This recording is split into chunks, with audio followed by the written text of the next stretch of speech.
brilliant women who I know they have used communities beautifully in building their ventures. The first one I have here is Malika. Hi, Malika. She's from the Moms Co, CEO and the founder of Moms Co. I brought you here because I clearly remember you mentioning how there was a recommendation on Gurgaon Moms and how the business, how it created leads for a particular product of yours. But let's start with a quick introduction about yourself, and also let me congratulate you on the latest news. So do talk about that as well in your introduction. Hi, I'm Malika and I run the Moms Company.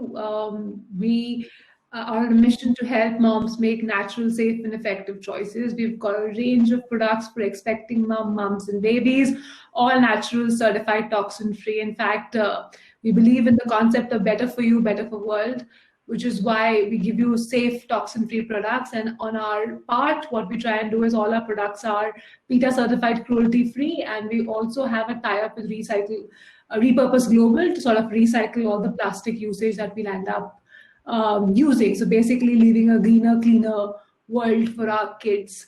I started the company about 3 years back, and we've been 3 years, and we've got a very, very loving response from all the moms. We focus a lot in terms of our product quality and product safety. And I think that's what's helped us over the last 3 years to grow.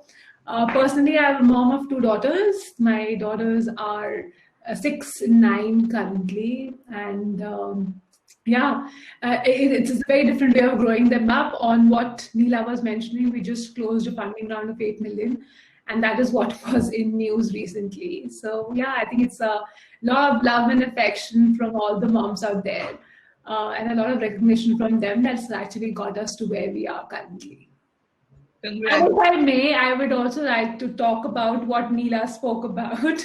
I think what she was mentioning was on the community once, and this is in the first year of our existence, actually 3 months into launch, was a mom who put out a question on the group asking for some very dry skin problem that she had for her child.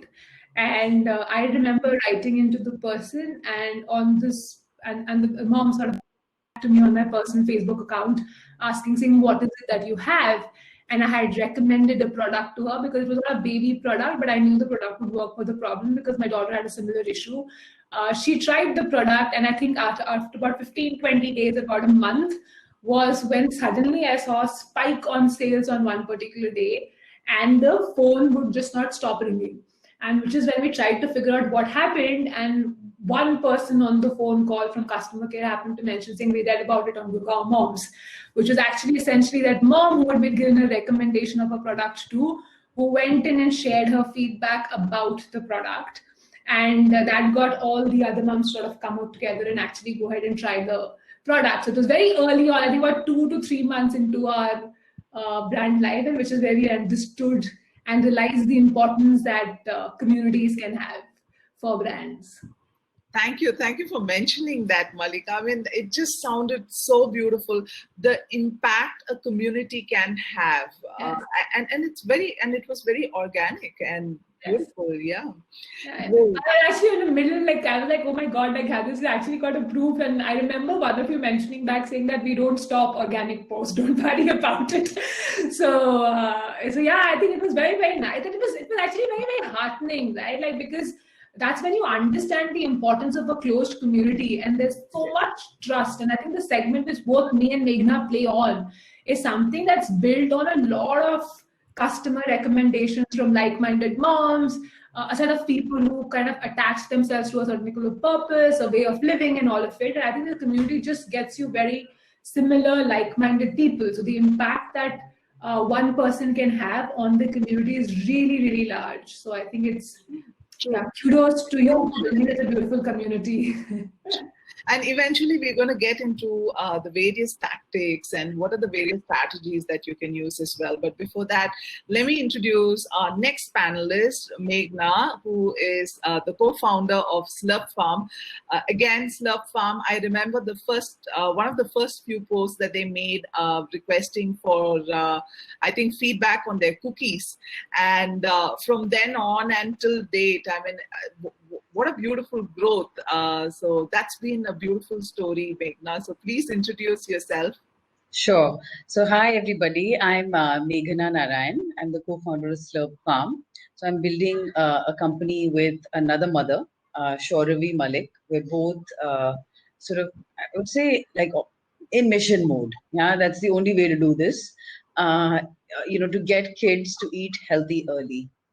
You are what you eat, and if you don't get that right in the first 1,000 days, you end up with a population which is filled with diabetes and cardiovascular disease. In this country, unfortunately, that's the reality, and we would like to try and as hard as we possibly can to change that trajectory. So we're making products for young children and sort of all the way through to families as well. But our focus really is, and we know we would have won when lots of young children sort of start eating our products. So we do a lot of work with traditional ingredients, especially sort of more sustainable grains, climate-friendly grains like millets, which are good for you, good for the farmer, good for the planet. Similar to what Malika says, right? We have to. There's about 7 billion people on the planet, and they have to be fed. Right now, 2 billion of them are 2 billion of them are obese and 2 billion are underweight. We have a problem, and that problem has to be solved in a sustainable fashion. And we think these super grains can be part of that answer. So I'd say we have a dual mission, right? One is creating awareness, and it's very sad that we have to create awareness because these grains are not something we invented. These have been growing in this country for 10,000 years, right? So it's a little bit of just bringing that, reminding people that that's what their grannies ate, and bringing that back to the table as opposed to just eating your refined wheat and rice on a daily basis. We're not saying don't eat wheat and rice. We're saying firstly eat less refined versions of those, and then also bring diversity into your diet. So that's what we focus on. As far as what Neela was talking about, for us, we're two moms building this, but we have a team with lots of mothers in there, and beyond that, right? Like every one of you has been part of the Gurgaon Mom story. Malika has been, and Neela both have been very much part of our story. Whether it was first making people try, and the only ask, I don't know if you remember, but we said we have these 7 products, we want to release sort of 3. We did a test at a preschool, and we did, we sent this to the moms, and then we did like detailed feedback calls. And firstly, I was just amazed at how people opened up their, they firstly said thank you for the sample, and they gave me an hour of their time. I still have notes from those calls, because they were so instructive in helping us figure out which product to launch. Otherwise, it would have been, Shauravi and Meghna's taste. That's not how you can do a product launch, right? We don't have the budgets of a ITC or a large sort of this thing company to do tens and thousands of people. And I feel in some ways that's why Gurgaon was fantastic, because it is this, it's as cosmopolitan in some ways as India gets. Right? Because there's so many people from so many different parts of the country that we got this really very nice view on, on tastes and textures and what worked, what didn't work with children and with adults as well. So, thank you for starting this. Really sort of, I'd say it really helped us from day 0. Great. So, one of the reasons why I wanted startups right now, your established ventures, is that most of them who've joined today's conversation are startups, and just to keep it very relatable, the entire journey very relatable. So that was the reason that I brought the two of you, and the anecdotes that you just gave, I'm sure a lot of them will be able to relate to that as well. Yeah. So Meghna, one of the things that you mentioned was how you took feedback from the community. But do you continuously listen to feedback, not just Gurgaon moms? Now, we will be focusing on all digital communities, right? Yeah. There are so many other mom communities or kid-related communities that you probably are part of. So Yeah. how do you go about listening to feedback about your product? So multiple ways, right? Communities certainly are a big part of it, but also our own Instagram and Facebook. For example, today I've just got a message from a very, very angry customer saying, "I'm so sad. I love your chocolate pancake and your banana choco chip. I'm not like, I think this one is not as good, the new one. Okay, the classic one. The blueberry I can live with. The classic, I'm like thinking it can be better." So the classic, we have taken a call to remove all refined sugar and reduce the amount of. I just want to see the reaction, right? The amount of jaggery, and maybe that's it. So I'll find out more. I've set up a 1 hour call with her, okay, to have that conversation. So I think broadly, you have to take the time. The feedback is there, and people are, they understand what you're trying to solve for. Mm-hmm. And they want to help you solve it. If you don't take the time to do it, it's your fault, nobody else's. And if you want to build a better product, you just have to take the time to do it. It is on I block off times in sort of every week to be able to do this, which is basically go and read as many things as I can on all these mom groups. To be honest, the positive feedback is lovely, and I'm so happy to see it. But like, I really want to know how we can be better, right? Because and cater to more tastes without diluting our brand planks, if you will, right? No, not adding junk to it and still being yummy. So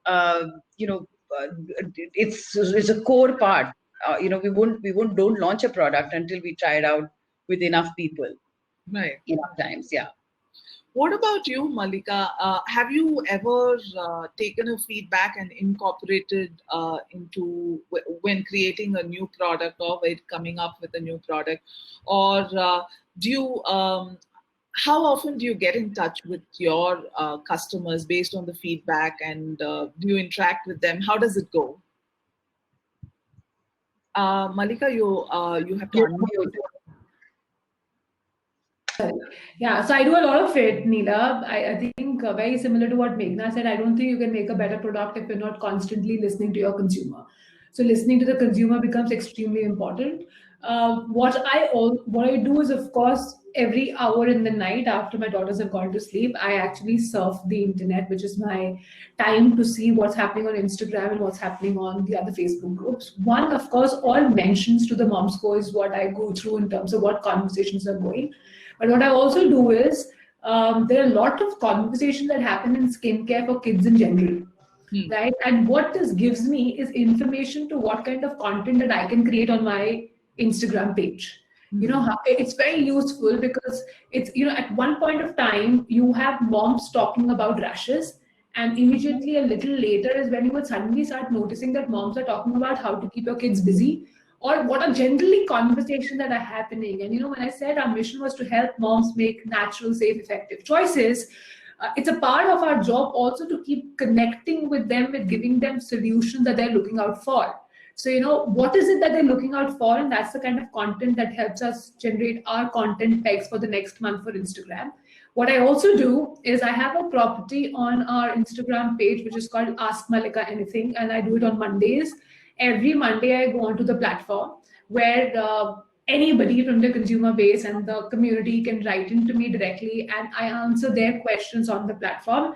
And more often than not, what happens is that conversation keeps going on for a really long time with certain people individually offhand as well.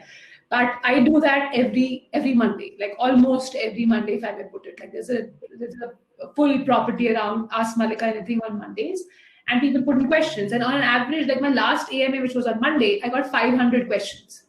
So of course, they try and answer a lot of them on a daily basis. And of course, a lot of them are very similar as well, but you kind of club them together and answer. But and I also at the end leave them with a question. So and that question could be, what is the next product you want us to launch? What are the ingredients that you look out in a product? What was your first product that you purchased from the Moms Co? What is it that you liked about the product? Are you open to a chat? Right. So all of that gets done from an online community perspective. I also have a app. I also actually have a plugin where anybody who makes a purchase, like after making the purchase about 15 days later, they get a request from our end to give us feedback on the product or whatever they've used, and also rate their entire experience with the bomb score. After they've rated it, towards the end, there is an option for them to leave in a number for us to have a conversation with them. And we take that as a number for anyone who has an extremely positive or an extremely negative response. Largely, it is usually the negative responses that get called the most. But then they sort of call them up to have a conversation with them on what happened, what broke for them, what worked for them, and what did not work for them. And that kind of just helps you get better all the time with your offerings to everyone. Thanks for being candid, and thanks for the fantastic tip as well. So, do you go about building community around your brand? Do you consciously do that, Malika, or do you leverage other digital communities, or is it a mix of both? How do you go about it? It's a mix of both, Neela, because I tell you, I'm not a content company. I'm at the end of the day a product-based. I'm an FMCG company, right? So content is not my, it's not the only thing that I do. So it's a part of community building because there is a certain offering and you want your consumer to know what you stand for. And that's the reason why they keep sticking on with you for, which is what my community does for me. So my Facebook page, my Instagram page, basically constantly helps me communicate with my consumers on what is it that I stand for, and gives them a narrative that they can share and kind of spread the word for us as well on, right? What we leverage the other communities for is a completely new set of audience and for the kind of stuff that they stand in for. So, and then of course on those community, every community stands for a particular thing. It could be localized or it could be problem-based as well, right? There are both types of communities that exist.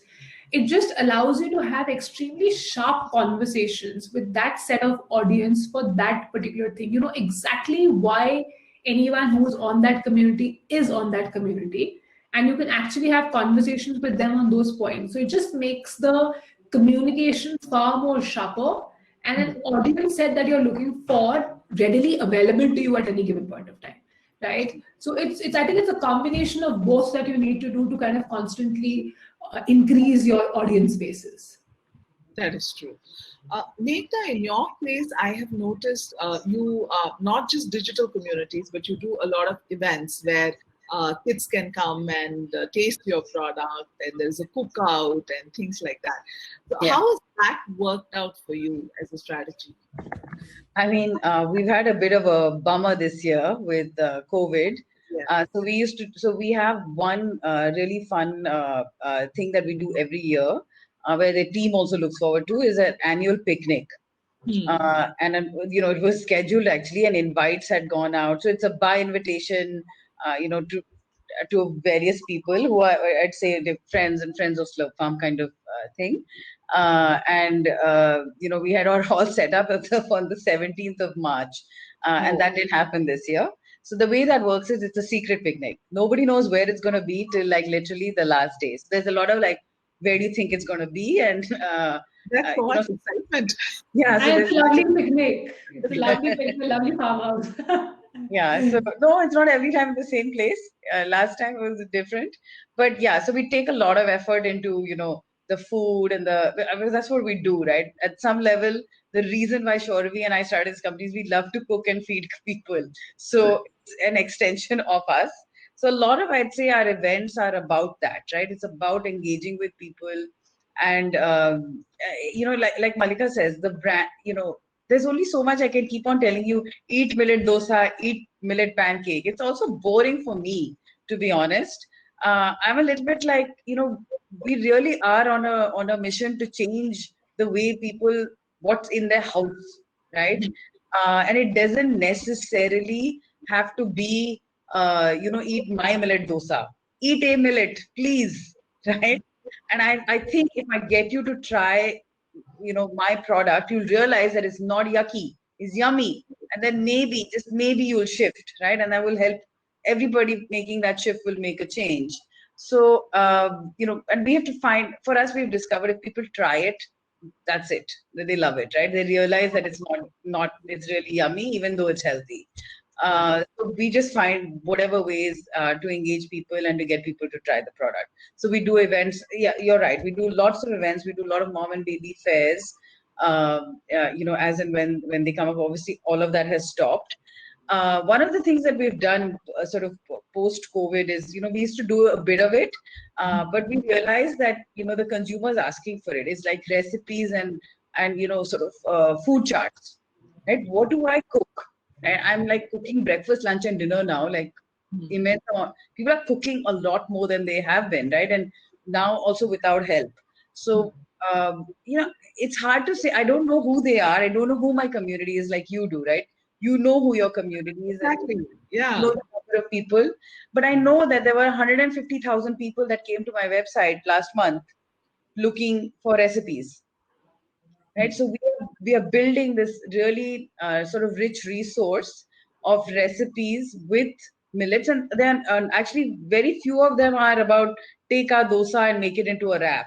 There are a few of those, but most of them are about learning how to cook with this grain, learning how to cook with different kinds of lentils and how to use nuts more in your diet. And everybody in India, 9 out of 10 people are protein deficient, right? How to fix for that, those kinds of, so health and nutrition, and lots of yummy recipes. We've discovered that for us is why people should come to us. I'm really not the best, we'll do a collaboration with somebody on art and craft and things like that.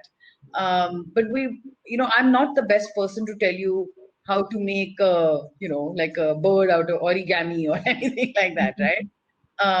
But I'm not saying I'm the best person in the world, but I'm certainly among the top 4 in how to cook a millet perfectly, Right. and how to get into a really yummy. Instead of making a normal tamarind rice with rice, you can make it with bengan and this thing. I'm constantly experimenting, and we just share those experiments. The ones that worked anyway. With our community of people. So we've discovered that's been a really fun thing to do.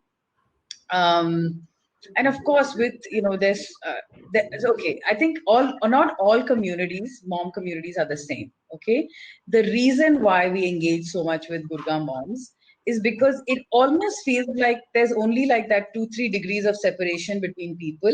It's a real community. It's why engagement is high. Also, not taking any work away anything from the work that all of you put in, but it is genuinely it's a real community. There are much larger communities out there, but they are less exciting to us, and we don't sort of spend too much time working with them because we don't feel like the engagement is not real, right? Like Right. here I feel like I will get honest, either between honest feedback and honest, the opinions are real, just a bit more authentic, right? And if you as a brand are sort of screaming from the rooftop about your authenticity and this thing, it would be disingenuous to go work with sort of where this anything, right? I'm not saying you eat this and your kid is going to be 6 feet tall or 8 feet tall, right?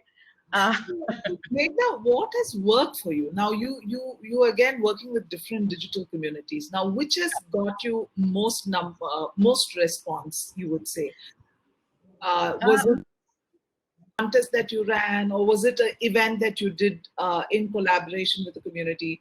So that can be useful for the Sure. brands that have joined us today. Yeah, I think for us, definitely, but it's also because we've put a lot of effort into those events. So I would say just promoting an event won't do it. You have to create some like magic about that, right? There is that the fact that Malika remembers that first picnic, right? Because Yes. it was truly spectacular. A lot of work went into it and to make it memorable. The pictures from that picnic later went up on various groups, and then people were like, "Oh man, I want an invite to that picnic," right? Right. Right. Next year. So, and how do I get one, right? So, Right. So events yeah. work very well For for us, you. events worked very well. I think we enjoy that. I think, see, it's about how much work you want to put in, right? Like an event is a lot of work from the brand. Right. Right. Doing a contest is a lot less work, so you'll get less return as well in terms of this thing. So it's not. I don't think you can say I'm only going to do events. I can't. I'm not an event management company, right? Right. I do one mega event a year, Yeah. and then we do a hell of a lot of stuff online. What is your formula like? So you do an event probably a year, and then you have contests that probably you select a few communities, you run that in. Yes. Do you also do influencer marketing? How do you kind of create that noise for yourself in the digital world? So we do send out like, for example, we just did this "You Are What You Eat" campaign, okay, which was basically where we had a video that people posted, and then we sent them our sprouted ragi powder, right? This is, I would say, this is literally my grandmother's sort of, I was force fed that from 6 months to 21 or something like that. But I swear, I think it's why I don't, knock on wood, don't fall sick that often. Right? Like, so, that went out, right? Because I was like, that's my mission basically. Right. Sabko ragi khila do.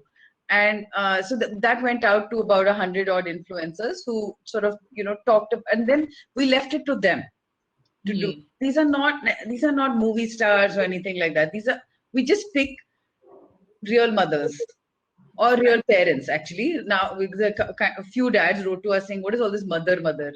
Just because you are two mothers, I buy all the food for my for my kids, and I'm the one doing the research. I'm the one that discovered you, but you made it so hard for me to discover you because you guys go on mummy, mummy, mummy." So now we've changed our language a bit because we got I was so happy to receive them. I don't think like that India has moved that much, but I think amongst the sort of, if there are a few families where, the boys are getting involved, is great. That's great, yeah. Malika, what are the strategies that have worked for you so far? I mean, so Meghna was saying how events did well for her, how influencer marketing also did well for them. And they have also been, what is the strategy that you use to create the noise in the digital world for yourself?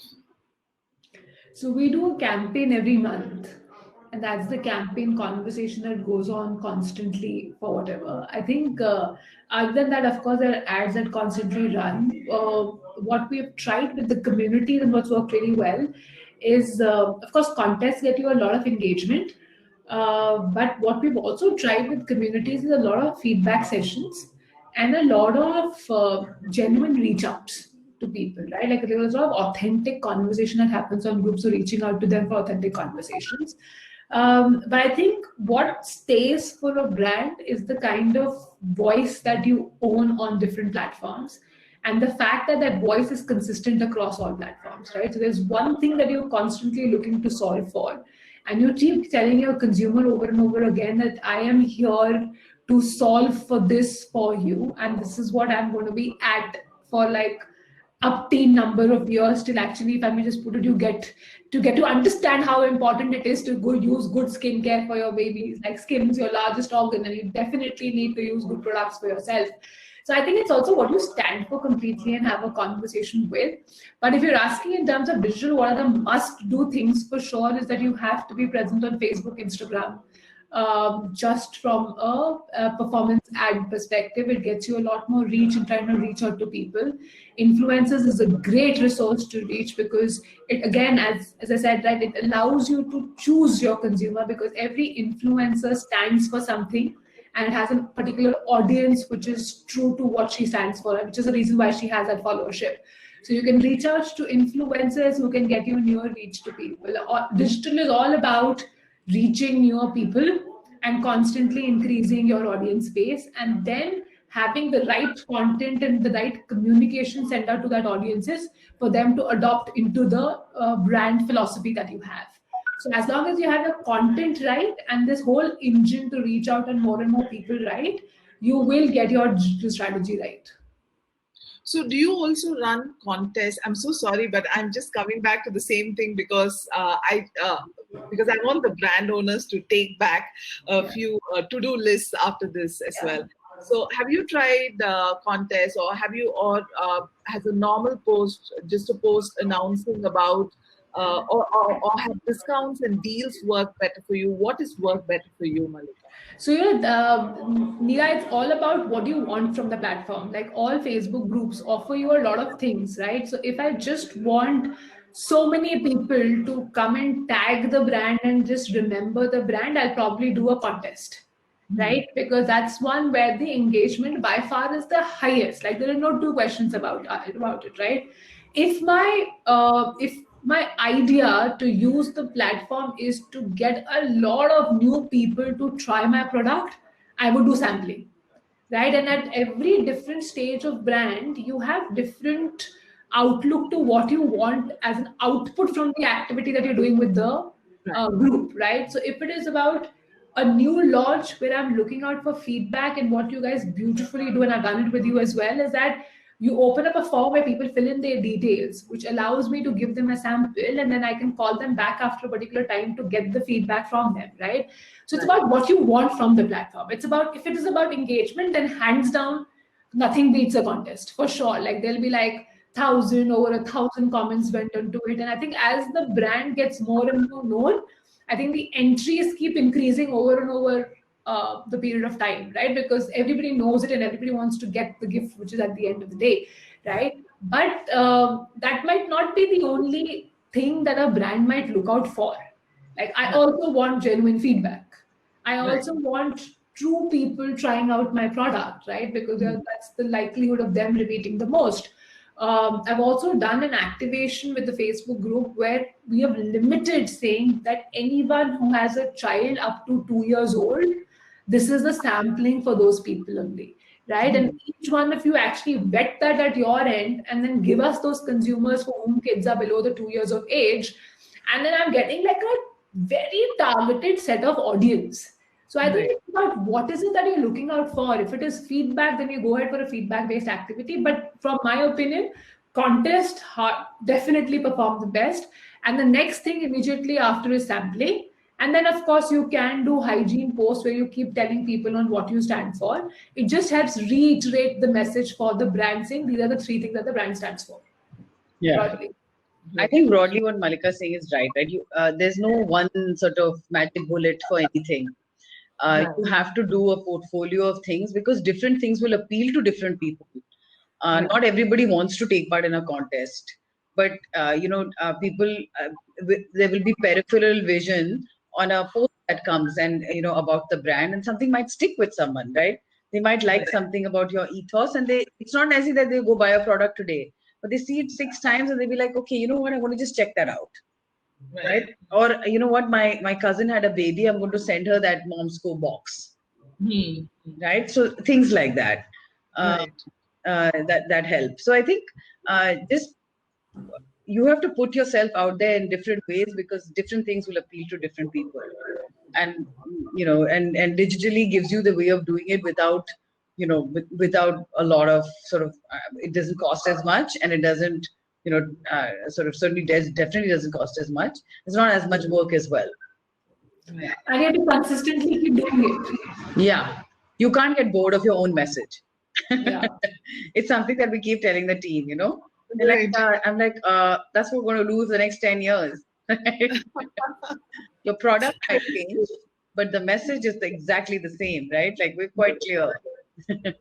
Yeah, and I'm telling you, both for Meghna and for me, any conversation we have done, any interview we've done, you would have definitely heard those 3-4 words from us, and that plugged in at least 2 to 3 times in every interview that we have done. Yeah, so figure out, I think you have to, exactly. It's almost like The really good people figure out their hashtags or whatever it is.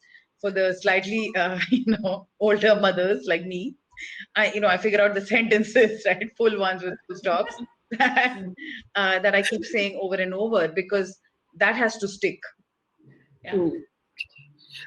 Slightly away from the topic, but I'm just curious because you are present across various social media channels, and I'm sure you would have tried your hand in advertising as well in these social media channels.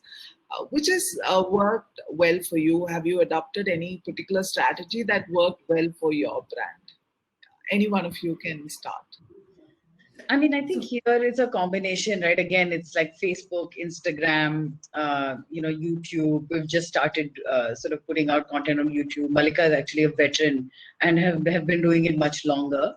Okay, I think specifically you have to decide that if you are going to build a direct-to-consumer business, which is what she started on day one, we started a couple of months ago.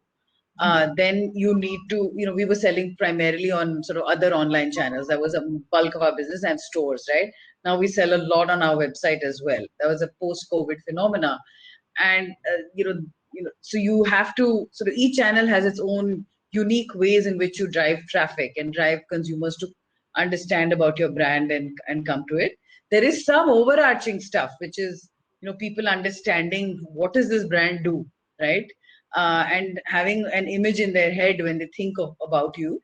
But other than that, it is sort of each channel, and Malika will, I think, do a better job than me at talking about, what they do to drive traffic for their D2C business.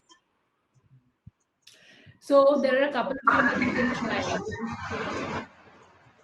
Sorry, am I audible? There's a lot of echo back. Yeah. Now I can hear you. Yeah, okay. Now it's clear. So I think there are a lot of things that you can drive, and I'm actually going to say it for someone who's starting off the business in the D2C brands. As she said, I started with my website, and I went on to different marketplaces much later, right? When you start, I think the first place where you start putting in your money is on Facebook ads, because it allows you basically fundamentally 3 different funnels that you can have, and you can have a combination of something running for awareness and something running for conversion. So basically you constantly start making money off your ads from day one. Once you have done that is also the thing that you can probably almost simultaneously start with it is giving coupon codes to affiliates, which could be your influencers as well for that matter, right? Like you give it to them and you can measure the traffic that comes from them and the revenue that you get from them, right? Because what happens is when you start up and when you're just starting off, right, it is very important that you maintain a balance between the marketing spend and the revenue that you get. Otherwise, there'll be a disproportionate amount of money that is going out. So for a very large site, you will only sort of chart out a little bit of money on awareness activities, which you have to do. You don't have an option about it. More and more people have to get to know about you. But at the same point of time, I also do put in money saying that this money spent is actually going to get me money back, right? And that's going to keep going my funnel and that's going to keep fueling my business going forward. So start with Facebook, move to slightly Instagram. And once you have slightly larger budgets is when you move to YouTube.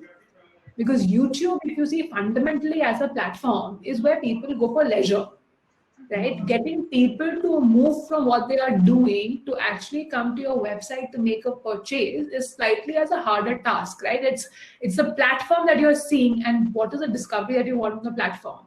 Also, what you can do is when you're starting up, I think marketplaces is a great place to kind of build your consumer base from because,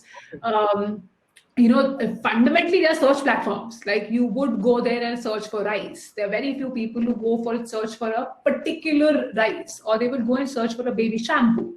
And once the baby shampoo is searched, and if you're one of the list, you may have some discoverability happening on those platforms as well, right? But of course, you have to ensure that your search words are optimized so that you show up in the first 10, 12 brands that show up as well. But after you've done that, it starts giving you visibility, and it takes a decent amount of time before you start getting your consumers to convert. Every time you will start a business, you will find there'll be this very nice setup, and thank you so much to each one of them who are your first set of buyers.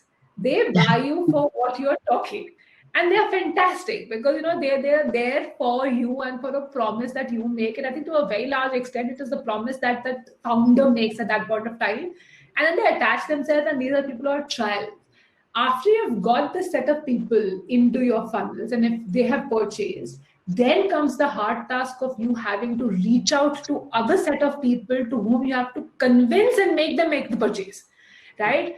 Which is when everything needs to be right. Your marketing strategy needs to be right, your content needs to be right, your call to action needs to be right, because you may be giving out the best message on the right platform, but if you don't tell the person where to come and make the purchase from, the purchase is not happening, because there isn't anybody who's putting in that much effort, right? So I think at different stages of business, the different modes that you use on digital marketing keeps changing constantly, and you need to constantly keep changing your modes accordingly to kind of optimize for all your ads. You can't be like, you have to, like, with limited money, you have to be sure on what is the ROI of spend that you want. As long as in that money spent you get a particular revenue, please keep going, please keep reaching out to newer people and experimenting with newer people. But the moment you see that's not coming in, it's time for you to change your strategy and reach out to something different. I think, and the other thing I would look for, when you're spending money on ads, you're sending people to your own website, where you got to track your repeats. And if your repeats are not sort of significantly high, when I say, I mean, at the young brand stage, it should be like at 35-40%. Okay, which is people buying again within, it depends on your product, of course. Like for us, it's within the next month or two. If they don't buy, we know there's a problem with that product, right? And we have significant number of people not doing that. So that's a huge problem. That means there's something wrong with the product, right? Not the consumer. So we've got to go back and to the drawing board and fix that. Right. So, which is why listening, not just in terms of listening to a consumer and speaking to them, but also sort of really seeing who's voting with their money, right? And who's buying again, where are the repeats coming from? That's what sort of separates, the winners from the less so exciting, and not be scared to say, this product's not so great. Like we had a cheese cookie, which I feel so sad about till today, because it was a beautiful product, but only I think me and another 25 people liked it, right? And we, after literally 6 months, said, okay, you know what, forget it, it's not working. That was in the market, right? I mean, it was in the market. It was in the market, and we decided. I loved that particular thing. That was one of the other 5 people who liked it. Right? And I don't know. I can't for the life of me figure out why it didn't work. But it did. I was also saying, you got a 6th person. Do your research again. Bring it back. You guys need to buy a lot more, ladies. That's all I'll tell you. Oh my God, that was a wonderful product. But thank you so much, Meghna and Malika, for all those who are wondering, how to invest, how much to invest, where to invest in social media. You gave such wonderful points. I have a question from Shweta. This is for you, Meghna, so I'm going to ask you this. You always try to first understand who your customer would be. Sometimes you also just launch and try to see what is taken by whom. So, we started out with a very, our products can be eaten by anybody, right? Our dosa pancake, there's no age limit on it. But we decided we are going to target young children. Right, so whether it's baby cereals or I would say that's our only till about 3-4 people will eat that. Beyond that, they won't. We make everything can be eaten by everybody. So in theory, yes, a lot of people will, but you've got to choose, right? You can't market to everybody. You have to choose and be specific about who you're going to win, right? And firstly, so we picked an age. That's one way to cut it. There are many other ways to cut it. Like people keep telling us, they're like, my God, you've got to launch a diabetic brand, because there are a lot of diabetics who are eating both our dosas and our millet oat kind of porridges, some of the soft foods. Older people and diabetics are eating it all the time because they're low GI, there's no sugar in them, all of that good stuff, right? Which it checks all their boxes. But they have discovered it by accident because some daughter-in-law is feeding some child in the house. right? And that's how they figured it out. So, but you got to decide. It's very hard to market to everybody. So we've chosen to market to, this segment. It's also the I guess the issue that we have is closest to our heart, right? I have a 7-year-old. Shorvi has a 2-year-old and a 6-year-old. So we've been running this for almost 4 years now, and that's the problem we felt should be solved first. It doesn't mean that the others are not important. It's just that we've chosen that. It's a choice you make. There's another question. So our products are made for children and like for kids to like it. So we test with while the parent is buying it. So the messaging is for the parent, right? So the no kid cares, right? No maida, no trans fat, no this, Right. no junk. No kid cares. The kid only cares that it's yummy, and I want to eat it. Because if it's not yummy, like one of the first pieces of feedback I got actually from somebody on Gurgaon Moms, I've forgotten the name now, said my house is a graveyard and I swear it is. I've written that in my brain and blood of healthy products. Okay. My house once and then they die. And I was like, I am not going to be that, right? I mean, we come from such an insanely amazing food tradition. It is a shame if we cannot make it yummy, right? So I think so. The targeting is to the mother, parents. Sorry, I have to remind myself to the parent who's buying it.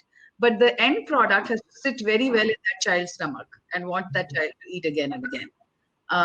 So I think which is maybe slightly different. I mean, of course, from Malika, which is primarily it is the parent who's doing the buying again and again. The child is so little that there's no way of giving feedback.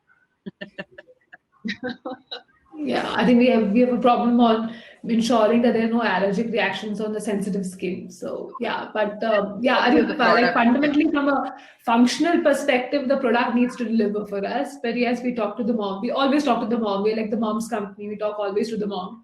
Yeah. We have a few dads who constantly send us questions saying, when do you start the dad school and start talking to dads? But like jokes apart, yeah, we always talk to the mom. We always speaking to her, figuring out what is it that she's looking out for and creating those solutions for her. As Meghna said, the baby is just too small to kind of react to skincare products. And I don't think until they are kids do they really have a choice. And that time also the kind of choice moves in because of the fragrance in the product. And it's very interesting. Like my daughter, the older one is about 9 now, and I had this another brand that was sent into my house, and for 2 days she roamed around with that one product all the way across the house saying, this smells so yummy and I need to use it. And that sort of went to her shelf, and it's at the age of 9 when something gets removed, and then finally it's her choice product which has come. I was in that long vacation when I was home, I kind of walked in to see that, very upset to see that little, sort of bottle line. Shit, you're moving out of the mom's coin. I don't like it. And I said, come on, let's just start taking a bath. And with a very heavy heart, I poured it out in my hand. She said, no, I don't use this. I don't use this. And I'm like, you don't? She says, no, I don't. She says, why? Because it's not tear-free. It tears my eyes. My eyes get hurt. I don't want to use it anymore. So I've gone back. Oh my God.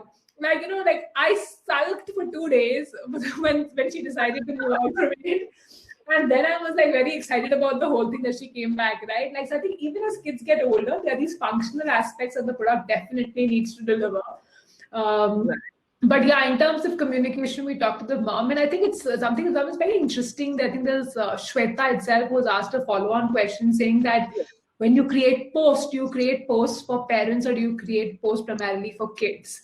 I think you need to define what is the age group of the kid that you're referring to, right? So if it is anyone above the age of 4 in today's digital world, the kid is going to have an opinion for sure, right? What the parents are currently doing is that they are sort of setting up whether you can view this content or you can't view this content. But at the end of the day, it's also a child who is saying whether he wants to consume the content or not. So please define this kid very well on whatever is the age group for it. Anyone over the age of 4 also has a voice in making the decision. So probably you'll have to create a combination of both. And I think Meghna put it very beautifully saying that we talk to the parents, but ensure that it sits on the palate for the child. So I think that's exactly what you will also have to probably do. Great. So, end of the day, for any business, I feel the most important thing are numbers. So, when it comes to social media, when it comes to engagement with groups, or when it comes to creating a social media campaign, what are the metrics that matter to you? Views, engagement rate, click-through rate, so that tells you when does the person actually get interested or not, and the period for which the content is viewed. So they're different. The metrics actually sets for different things, right? So views will tell you what was the reach for the campaign. How long the content was viewed will tell you the effectiveness of the campaign, because that's what the message will land to a person. Click tells you whether you've been able to generate interest from the campaign that you're running or not. And eventually, of course, everything has to boil down to the revenue. But yeah, all these metrics for sure. Right. Great. Meghna, for you? I mean, these are sort of we literally have a scoreboard that we look at, as the entire online team looks at every Friday, and sort of talk through what worked, what didn't work, right? Which campaign was better? What do we do more of? What do we do less of? That kind of stuff based on those kind of numbers, and Idea. So you have like a chart there yeah. every week. Look at it. Okay. Yeah, everything from what blogs work best.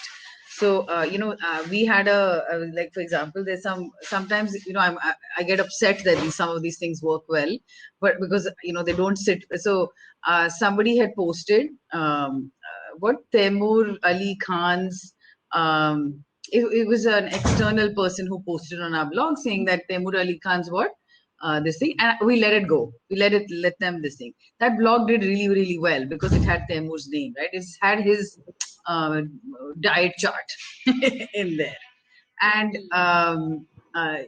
so while I'm sort of my this thing might make sort of husband was making fun of me, saying that look at you, like celebrity, this thing, that thing, but that stuff drives traffic, right? Bollywood drives traffic. We certainly don't have the money to get Taimur to endorse us, but figuring out what drives traffic, what gets people to know your brand is important.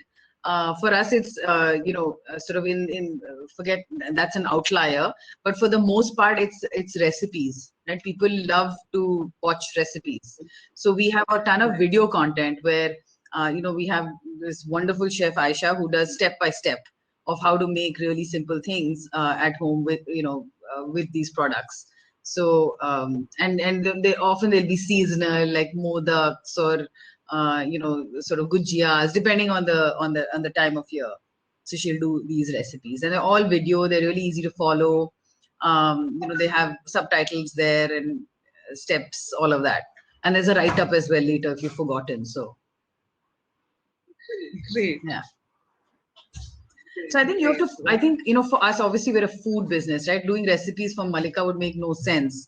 But so for her, the answer is different. So you have to figure out what is it that a person is looking for, and how do you lead them to understand, what you do, right?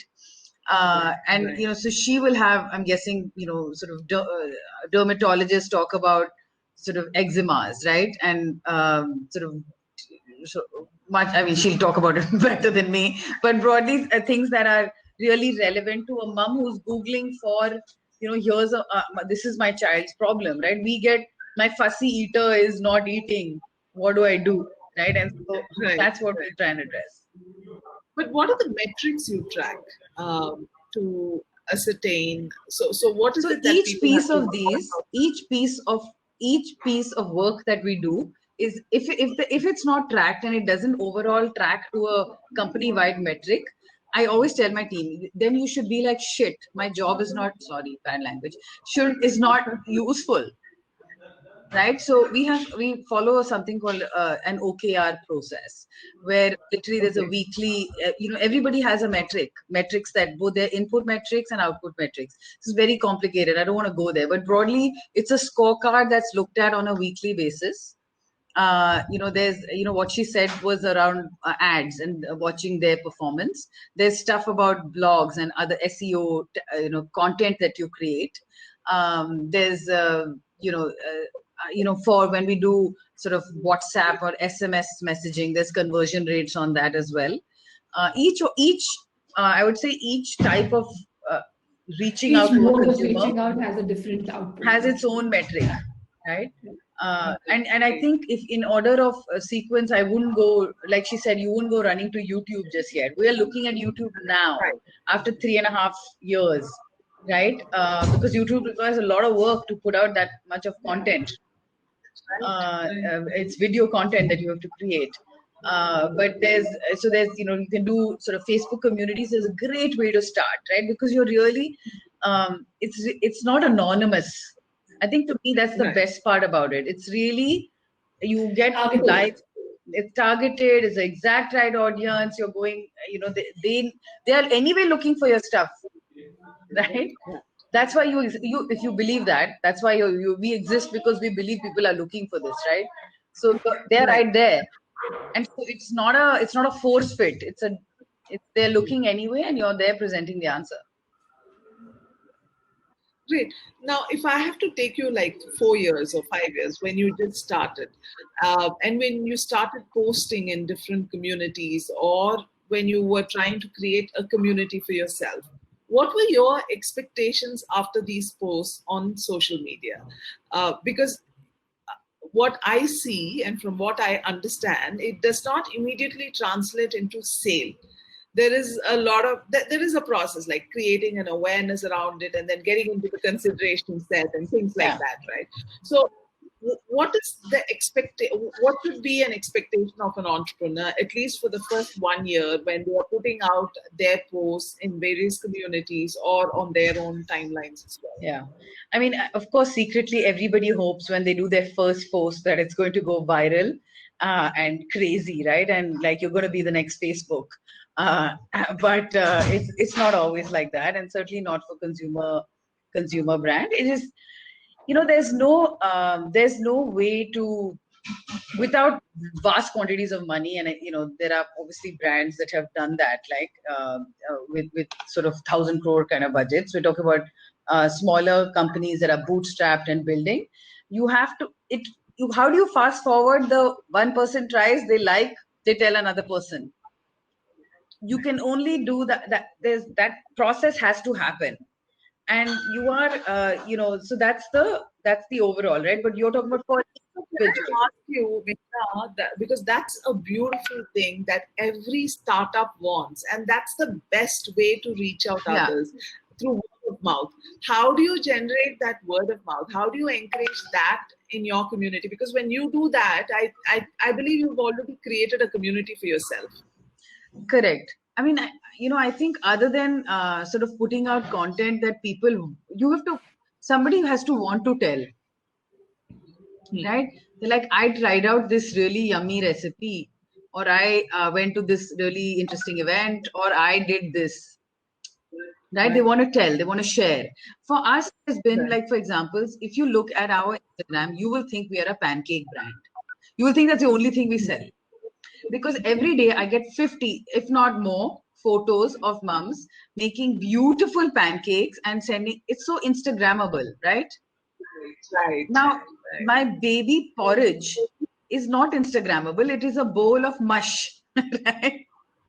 So that is not going to be Instagrammable. Nobody. At best, I get a cute picture of a kid, right? The other, nobody's gonna really. They're like, "Thank you so much, my baby loved it." Right? That's it. You're not gonna get. You're not gonna get this thing. So I think you have to, something. You have to hope that something. I don't know what it is for you, Malika. Actually, what it is that people. I sort of what propels people to tell the story forward besides it's a good product. So I think the question that you asked in terms, I'll answer it first saying, what is that you expect from a community when you do a post in the community? I expect traffic. Especially the first few years, because after that, people know you. Traffic. Yeah. Traffic. So I think my post needs to generate enough interest in people's mind to kind of search for the Moms Go. Like as long as they search for the Moms Go, and most of those posts actually have the link to the website. So you kind of see how many people are actually visiting. So the post is done well for me. If there's some amount of people, of course, there's not a crazy number of traffic that I'm expecting, but there's some traffic that is expected. And of course, after you've given me the traffic, it's my job to convert that traffic into sales. If sales happen also along with it, great. But what I expect out of the activation is broadly traffic. In terms of what keeps our community at the Momsco alive on our platforms is largely the content that we stand for and the kind of content that we push out on them, right? Like I do content in terms of how do you massage a baby, how do you kind of swaddle a baby, what should be a nighttime routine for a child, what is the optimum amount of feeds for different weights of babies, what is the sleep schedule for a baby, what's an ideal way to put a baby to sleep, and all of it. And what happens is each of those pieces of content are written in a fashion with a particular philosophy of a type of mom. More often than not, it is going to be the founders kind of, sort of putting it out. Because if I don't believe in a particular kind of thing to do for my child, I'm not going to let the social media team put it out on the platform as well, right? And what happens is that similar like-minded moms who want their children to grow up in a particular fashion are the ones who start building on your community and start tagging other moms to keep coming in, and that helps grow the community, right? It's the kind of content, and I strongly believe content roots. So because the day I remember there was this one post that had gone up where there was I think it was an ad for so it was actually a post for an under eye cream where there was a baby lying on a couch. It went out when I was on a holiday, and that was a piece of content visually that I hadn't approved, but of course the text I had. The amount of moms who wrote back saying, how do you leave your child on the couch? How do you leave your child on the couch? How do you leave your child on the couch? Because everything around in my content has been baby proof your child, get this ready, make the baby sleep by themselves alone, sleep train the baby and all of it. And then suddenly you just move to a baby on a couch. Like everybody found it extremely unrelatable as in what the hell happened, right? And then I think beyond point, your community starts pushing you to create content in a particular fashion. And then anyone and everyone who's added on to it is there because you put out a certain kind of content that I want to read on a daily basis. And as and when I have newer moms who come into my circle who would also want to know that piece of content is when I start bringing those people in. In terms of sales, I think the easiest way to build on word of mouth is to set up a referral program on your website. Refer people, you get discounts. You sort of get one person, that person gets a discount on first purchase. By sharing your coupon code, you get a discount and this thing, right? That's the easiest way to kind of get people to start building word of mouth for you.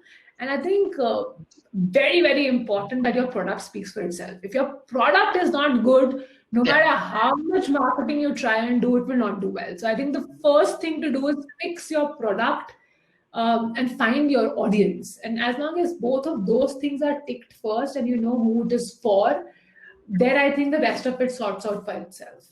It's far, there's still a lot of work to be done, but at least it gets you started. Like it gives you. I was like, so easy, Malika, so easy. I said it and I was like, oh no, it's every single day.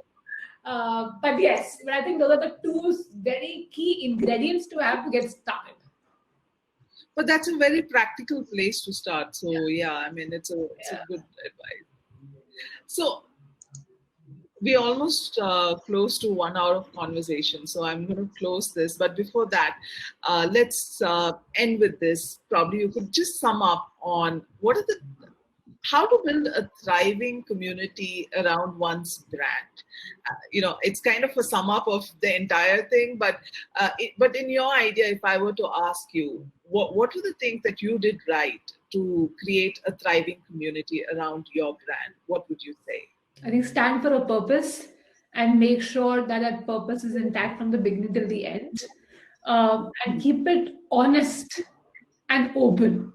Let people feel free to write to you and write to other people in the community. I think there's this thing that you do, Neela, which is the anonymous post on the platform.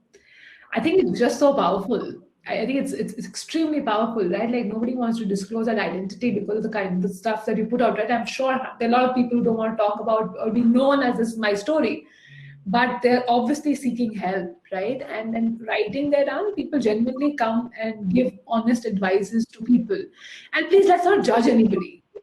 Like I kind of like I would physically delete a post if it is judging another mom, right? Because I don't think it's that's not worth it. Like the reason why a person is asking out for help is because they definitely don't know how to solve for it. And in all our best interest, we should try and solve for it, because as moms, we are never perfect, and there's always something that you would need another mom's help for, right? So I think just be available to help, and also be available to ask for help, right? I think they're two very, very important things that we need to have. And then from a community perspective, just keep it honest, keep it purposeful for someone, and try and keep the engagement going live by some activations here and there, so that the community just stays alive. Yeah. Great tips. I mean, I think, much of what Malika said, is be authentic, is sort of, it, because if you're not, right, you'll get so exhausted faking it. How long can you fake it, right? The entrepreneurship is a long, long journey. Okay. And, I know we're going to be on it for at least another sort of 10 years, right? It's not, it's sort of year 3.5 and we have miles to go. So make sure it's not possible to fake for that long. At least I'm not Meryl Streep. I don't think I could fake it. So, so it has to be your voice. It has to be, and even if it's a, it's a complicated, this thing, take your time and explain it. This thing, you will be surprised as to how much people read. And the kinds of, we wrote a white paper on millets. And the reason we wrote it was for policymakers and for journalists to understand why this thing needs to be included in the PDS and so on. This was us doing our own work for the millet farmer, which is nothing, like no direct link to a consumer. We weren't planning to sell more products, nothing, right? But on a whim, sure, we decided to post the cover of the report on an Instagram. I was shocked at the this thing and the number of people asking for it. Oh, can I read it? It's a 32-page. It's not a 200-page, but it's a 32-page, document. But people, so many people reached out to, to ask for it. And so I was like, your consumer might surprise you. That they're sort of, they're more, you might think, oh, marketing messaging has to be really, really slick, and yes, it has to be slick and less words and so on. But there's also space, I think, to build in this time and this space, given sort of the online world, is that people are willing to take a few minutes to step back and figure out, what's going on here. Right? Then you have to figure out, are they willing to pay for it or not? That's a different issue. Okay. So don't ever confuse the two things. So one is something somebody might find interesting, they might not want to pay for it. So make sure that, they might, that those two, you have that, what they call product market fit, right? So, and your content needs to drive people closer and closer to make that fit happen. That's the way to think about it. So every piece of it has to get somebody who needs a different angle to understand what you're doing, why you're doing, and why it will help their life be better. Thank you so much for that. So it's been a lovely 1 hour of conversation. Don't know where the time flew. That's only because you, the two of you kept it candid and you kept it very, very relatable. So it's very beneficial for every one of us who joined this conversation. Thank you so much for your time and wishing you all the very best.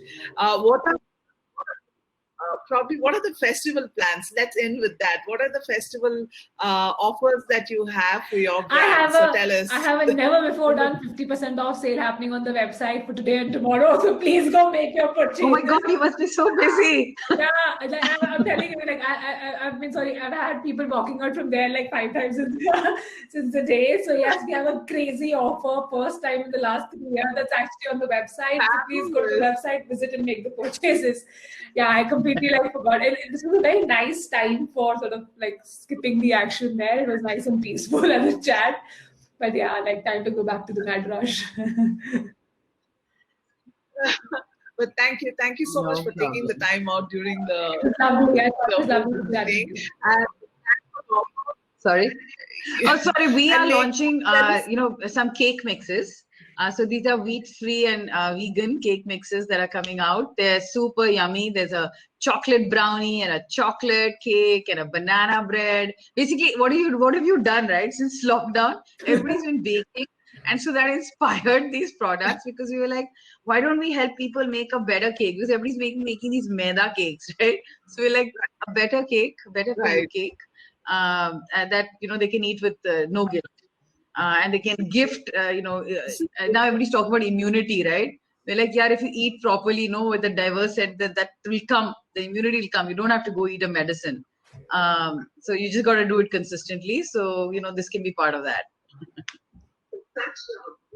Such brilliant offers to welcome the festivities. So happy festivities to every one of you who joined in. Thank you so much, ladies, once again. Bye, Malika. Bye. Bye.